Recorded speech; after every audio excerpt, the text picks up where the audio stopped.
They engineered her to survive what would kill the rest of us. They marked her as property when the colony failed. And when one man paid 500 credits for something everyone else was afraid to touch, he set in motion a sequence that something far older had been waiting to witness. This is not a story about rescue. It's about the moment two broken things chose each other, and what was watching when they did. Something moves in the spaces between stars that human eyes were never meant to track. Not machinery, not biology as we understand it, and once you've been seen by it, three truths become inescapable. The marking, the bond, and the watchers, who've been cataloging such moments for longer than our species has had language. But that knowledge comes later. First comes the auction.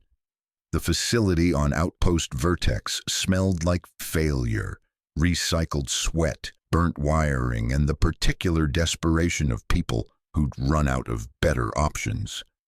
Overhead, sodium lights flickered in, patterns that suggested the power grid was held together by optimism and electrical tape.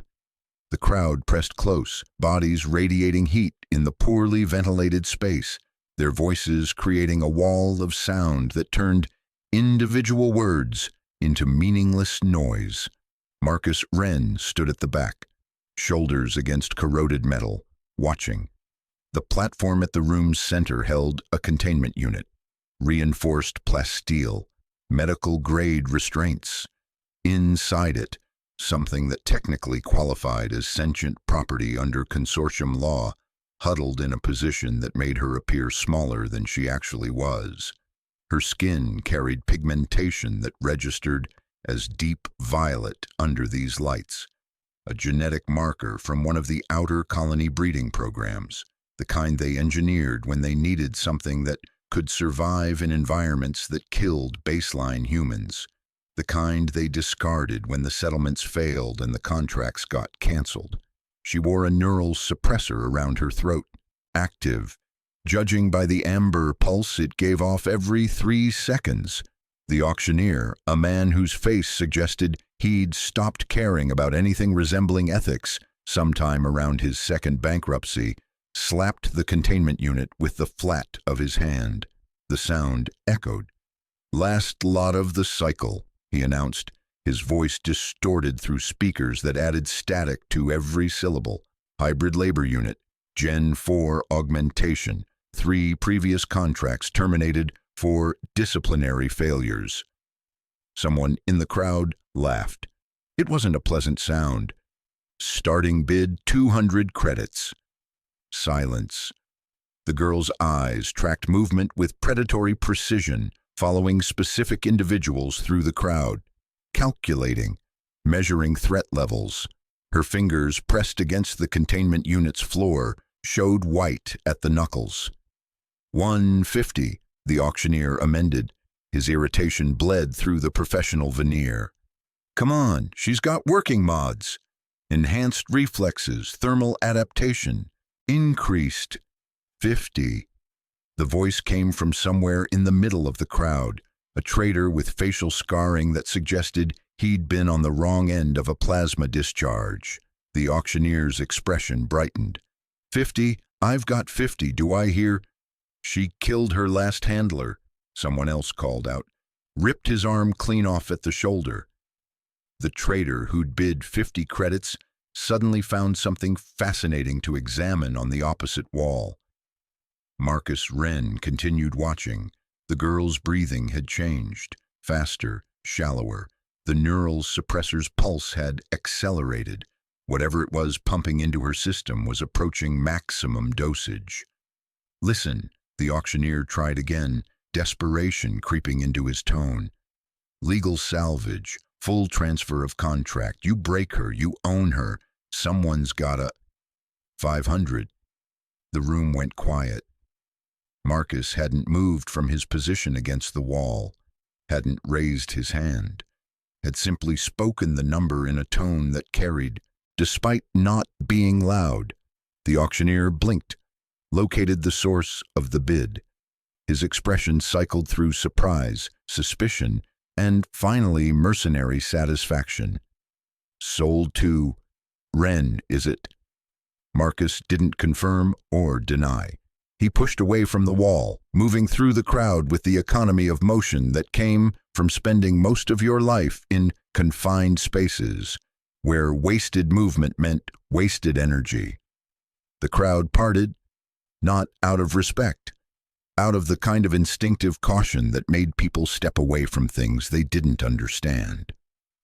Two security contractors approached the containment unit with equipment designed for handling dangerous cargo. The first one carried a neural pike, a weapon that could override most augmented nervous systems. The second gripped a scanner, checking the suppressor's remaining charge. "You sure about this?" The one with the pike looked at Marcus with the kind of concern that was really a warning. "This one's coded aggressive, won't bond, company psych profile says." The containment unit's door unsealed with a pneumatic hiss. The girl moved. Later, witnesses would argue about the exact sequence of events. What everyone agreed on was the result. Both security contractors on the ground, one unconscious, the other making sounds that suggested several broken ribs. The neural pike in her hands, still crackling with charge. Her standing in the center of the platform, violet skin marked with fresh bruises from where she'd hit the containment unit's walls, eyes burning with something that went beyond anger into a space where emotion became fuel. She could have run. The exit was clear. The crowd had scattered to the room's perimeter. Instead, her attention fixed on Marcus. He stood 10 meters away, hands visible, no weapons drawn. His expression carried the same neutral calm it had throughout the auction. Not indifference, but rather the carefully maintained composure of someone who'd learned that reactions often escalated, situations that patience might diffuse. "You don't need that," he said, nodding at the pike. Her grip tightened. The weapon hummed, building charge. "I'm not going to hurt you." 5 words. Simple declarative statement, delivered in a tone that suggested he was commenting on something as mundane as atmospheric pressure. Something in that tone, or perhaps in the fact that he hadn't moved, hadn't threatened, hadn't done any of the things her previous handlers had done, made her hesitate. The pike's charge cycle completed, maximum setting, enough voltage to kill an unaugmented human. She looked at the weapon in her hands, looked at Marcus, looked at the exit. Then, with deliberate slowness, she deactivated the pike and let it clatter to the platform's metal surface. The sound it made echoed in the silent room. She stepped down from the platform, walked toward Marcus, stopped just outside arm's reach, her posture radiating tension, every muscle ready to explode into violence if the situation required it. Marcus turned and walked toward the exit. She followed. Behind them, in the auction facility's toxic atmosphere, no one said anything for a long time. The corridors of Outpost Vertex carried the particular character of infrastructure that had outlived its original purpose. Exposed conduits ran along ceilings designed for foot traffic that never materialized at projected levels. Advertising displays repeated messages for businesses that had closed years ago. The deck plating showed wear patterns that told the story of population decline. Heavy traffic near the primary docking bays, almost nothing toward the residential sectors. Marcus navigated by memory, taking routes that avoided checkpoints and security monitoring. The girl followed 3 paces behind, her bare feet making almost no sound on the metal deck. People noticed them. How could they not? A violet-skinned hybrid without restraints, without a handler collar, moving freely through public spaces. Maintenance worker dropped the component she'd been carrying. The clatter made the girl's head snap toward the sound, her body coiling with predatory efficiency. Marcus kept walking, didn't look back, didn't reach for her. The maintenance worker backed against the wall, eyes wide. The girl's attention tracked from the woman to Marcus's retreating figure. Some calculation occurred behind those eyes. Threat assessment, priority determination. She released her combat stance and continued following Marcus, leaving the maintenance worker pressed against the wall, breathing too fast. They passed a food distribution point. The smell of synthesized protein and reconstituted vegetables drifted into the corridor. The girl's step hitched, almost imperceptible, but Marcus's peripheral vision caught it. He altered course, entered the distribution point.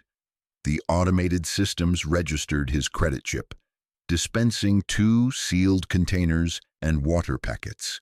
He carried them back into the corridor. Set 1 container on a cargo crate. Stepped back.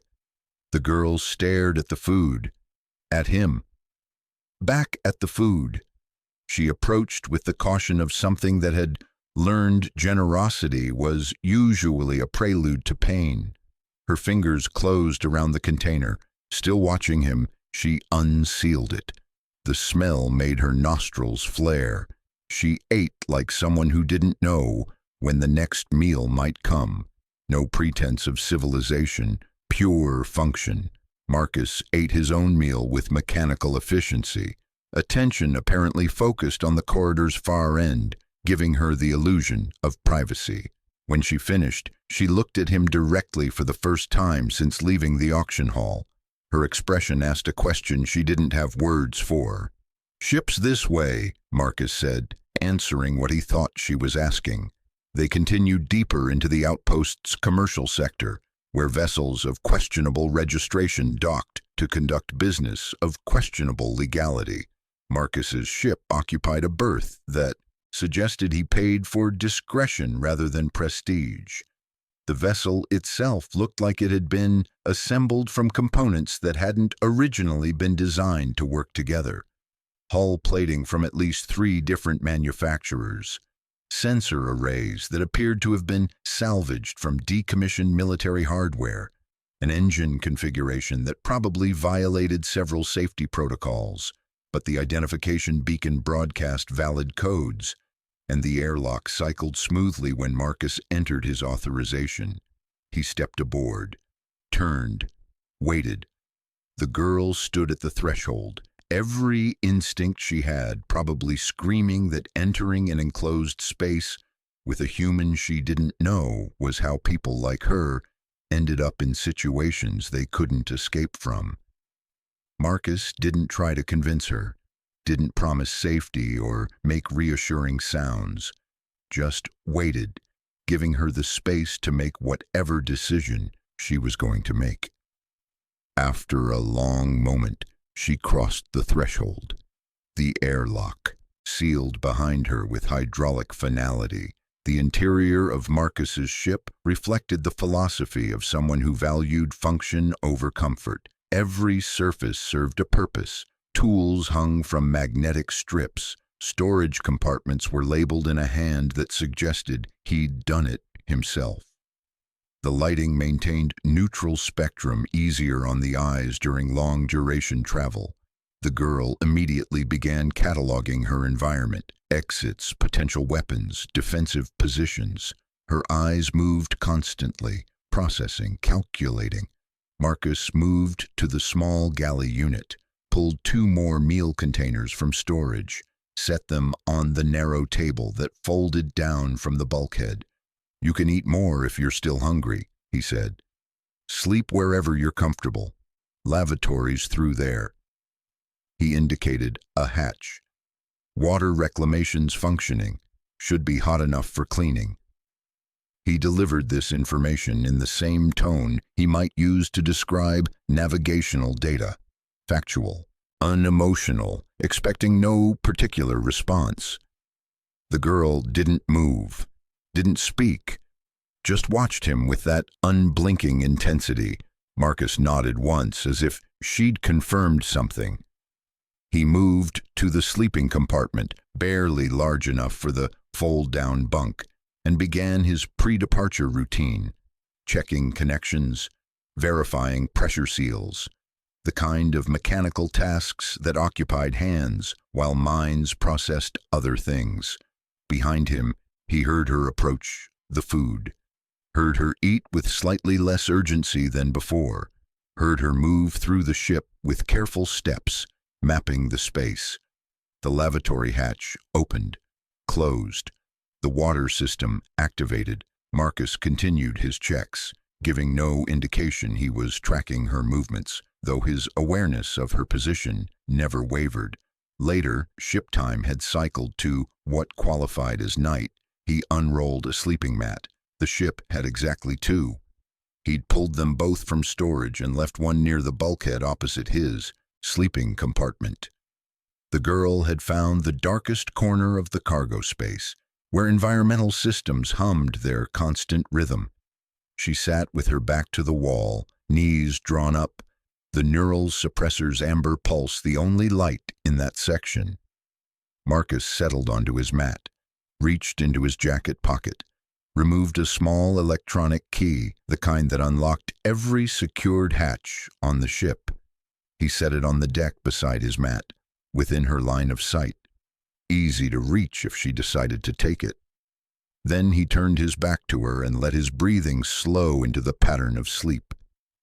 The girl watched him, watched the key. Hours passed. She didn't take it. Space between stars carries no markers, no reference points. Time becomes an agreement rather than a constant. Marcus's ship pushed through the nothing, engines maintaining thrust that would eventually decay into their destination. The girl, Marcus had started thinking of her as Sarah, though he'd never asked and she'd never volunteered, began to emerge from her defensive posture. Gradually, in increments measured in millimeters and minutes, she watched him work, repairing systems, performing maintenance. His hands moved with practiced confidence through tasks that would have required instruction manuals for most pilots. On the third day, she approached while he was recalibrating the environmental controls, stood close enough that he could see her in peripheral vision, but far enough to maintain escape distance. He continued working. She watched for 17 minutes. Marcus tracked it on the display's chronometer, then retreated to her usual observation position.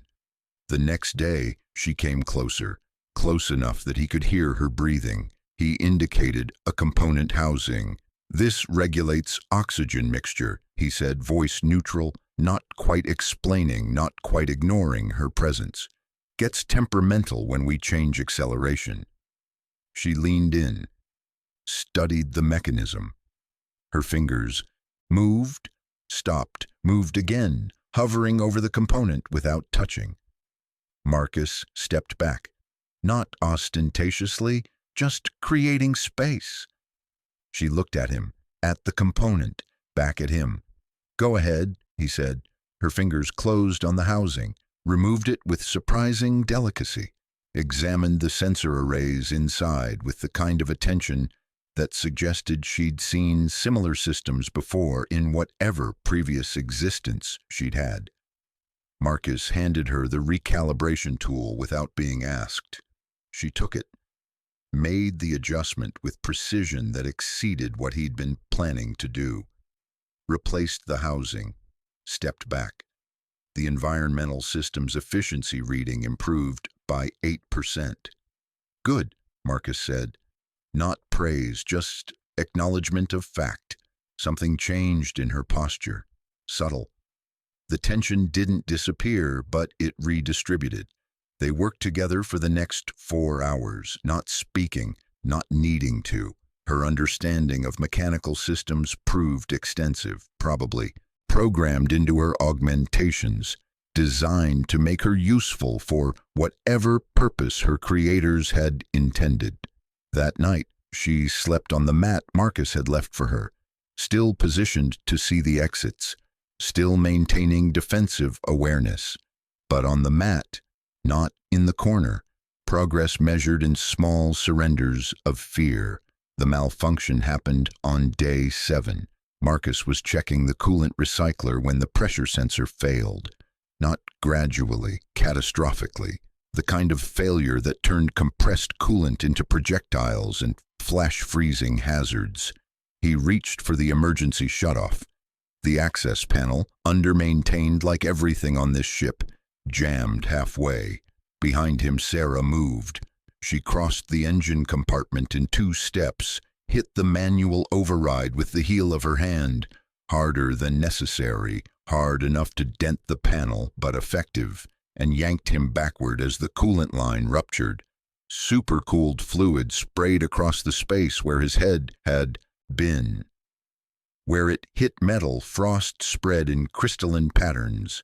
They ended up against the opposite bulkhead, his back against the wall, her hand still fisted in his jacket, breathing hard, close enough that he could see his reflection in her eyes.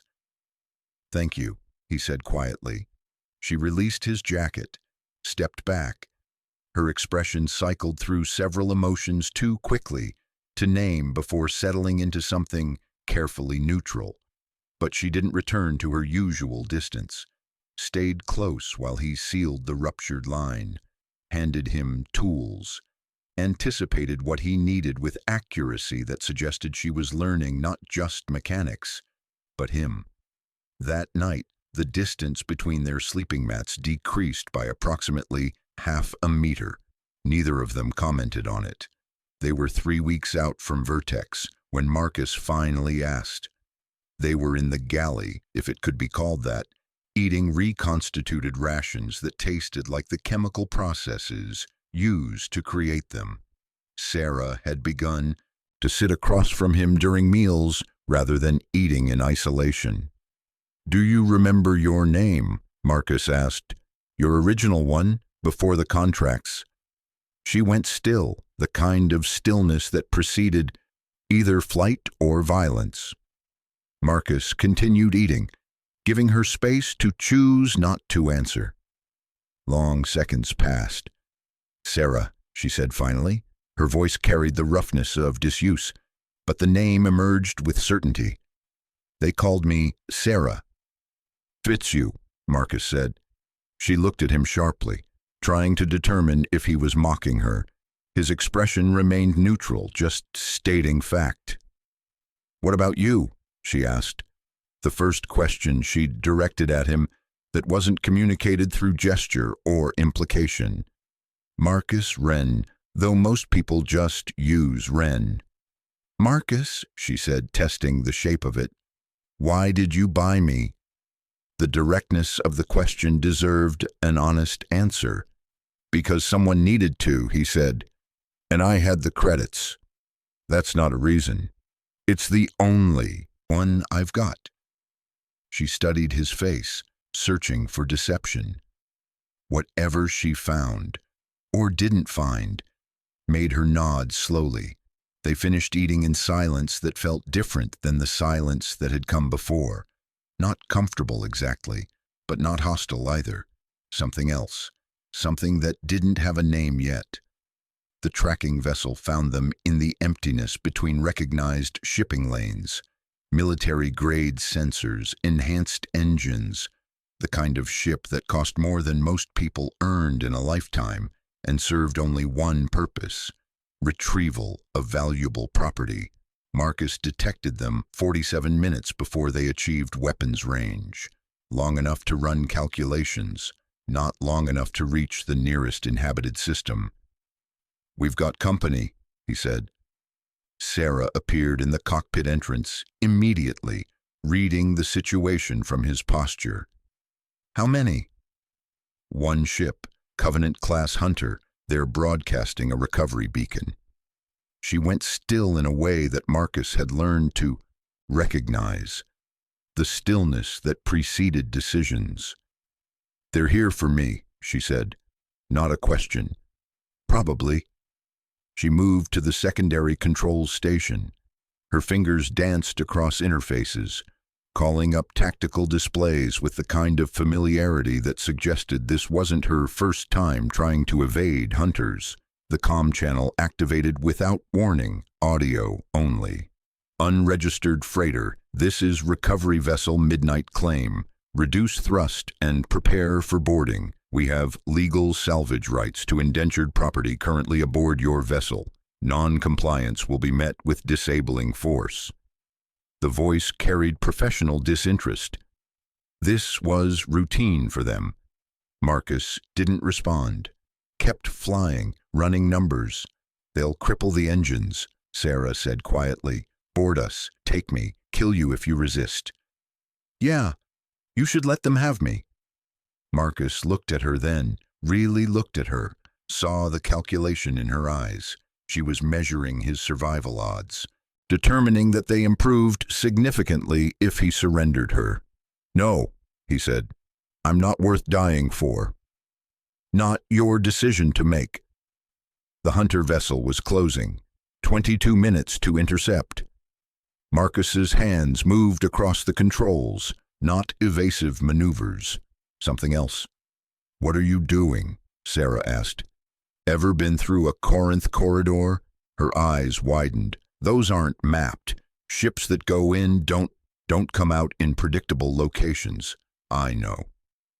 Corinth corridors, naturally occurring instabilities in the fabric of space where conventional navigation became statistical probability. Jump into one and you might exit anywhere within a sphere of space roughly the size of a small solar system. Extremely dangerous, completely untrackable, exactly what they needed. Strap in, Marcus said. The hunter vessel detected his course change. The comm activated again, the professional disinterest replaced by urgency. Freighter, alter heading immediately. You are on approach vector for an unstable corridor. This is your final warning. Marcus killed the comm. Sarah strapped herself into the co-pilot seat. Her hands were shaking, the first time he'd seen her display physical fear. Marcus, he looked at her. If we don't make it, she said, thank you for this. Whatever this was, we'll make it. You don't know that. No, he agreed. But we're going to do it anyway. The corridor approached. On the sensors, it appeared as a void, an absence of normal space, rendering the usual laws of physics into suggestions. The hunter vessel fired. A disabling pulse meant to knock out their engines. Too late. Marcus's ship hit the corridor's event horizon.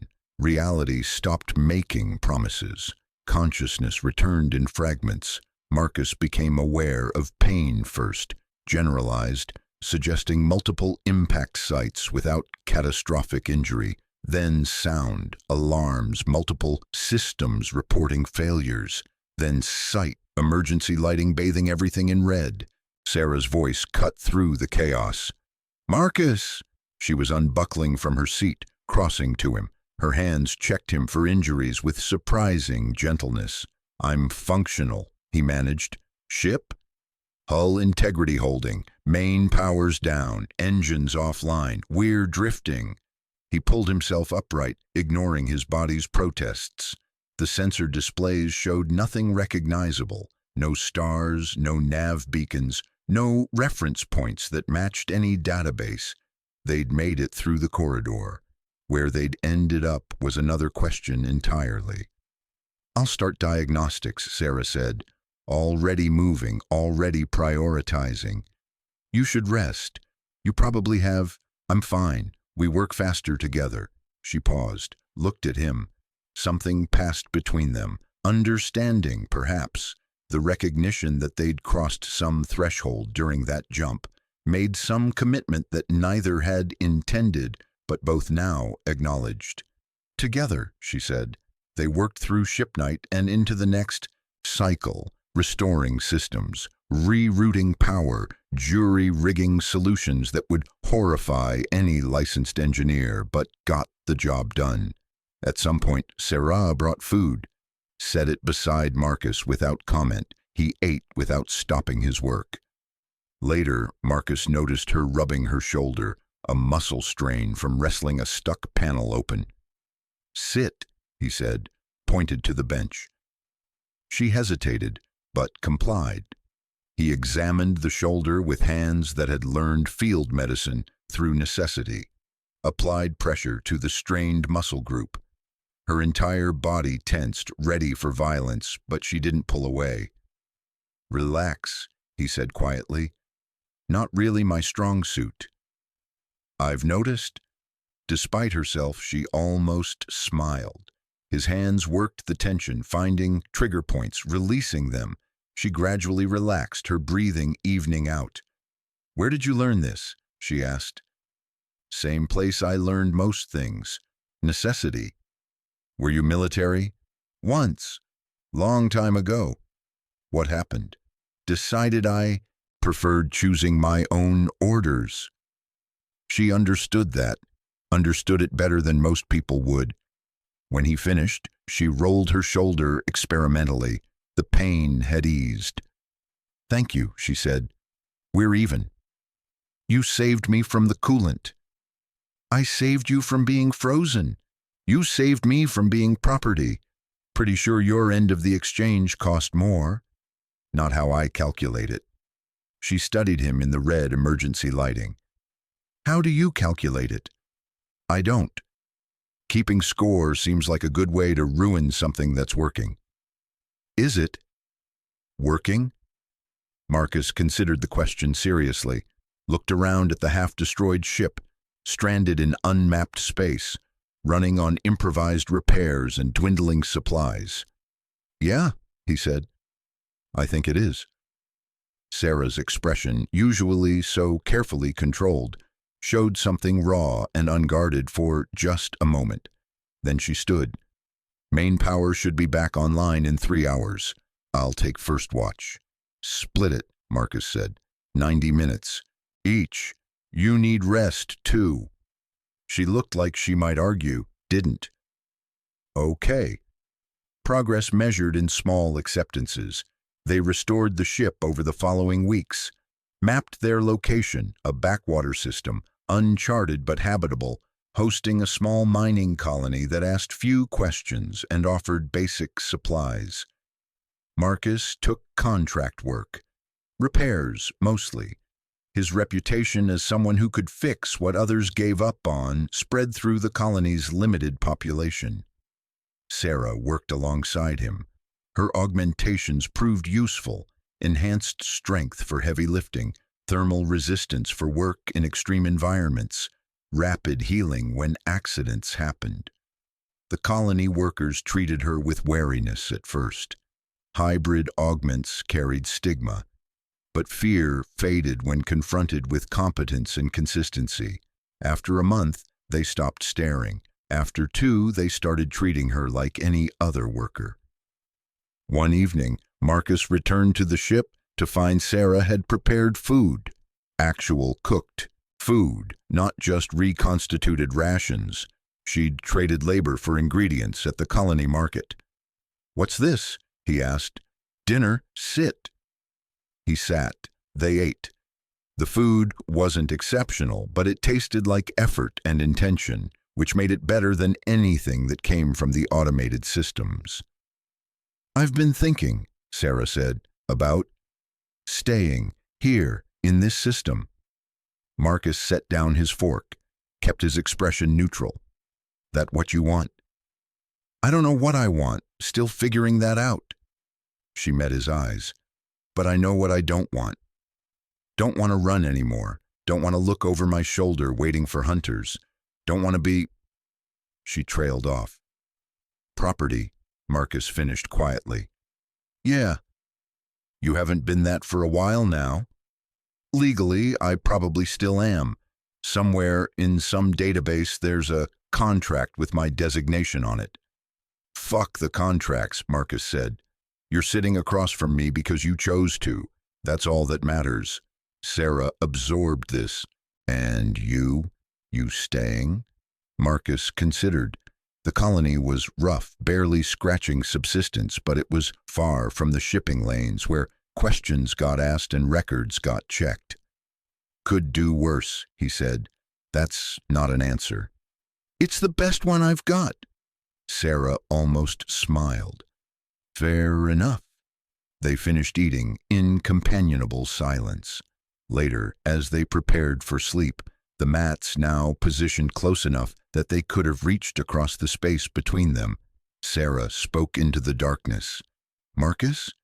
Yeah? Earlier when you said I'm not property, do you believe that? Or are you just saying it?" He thought about how to answer, settled on honesty. "I believe people get to decide what they are, nobody else. You want to be free, you're free. You want to stay, you stay. You want to leave tomorrow, I'll help you pack. And if I want to stay here? With you?" Marcus's heart did something complicated in his chest. "Then I'd say I could use a partner, someone who knows which wrench I need before I ask for it." In the darkness, he heard her breathing change, heard her shift on her mat, then felt her hand find his in the space between them. Her fingers, violet-skinned, augmented, carrying the history of 1,000 cruelties, intertwined with his.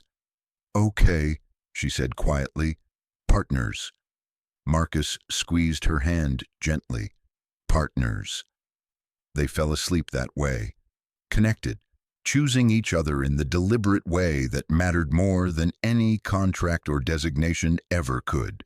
And somewhere in the vast indifference of space, something that had been watching since the beginning, noted the choice and filed it away with all the other moments, where individuals decided that belonging was worth more than freedom, and that freedom meant nothing if you had no one to share it with. The observation continued, as it always had, as it always would.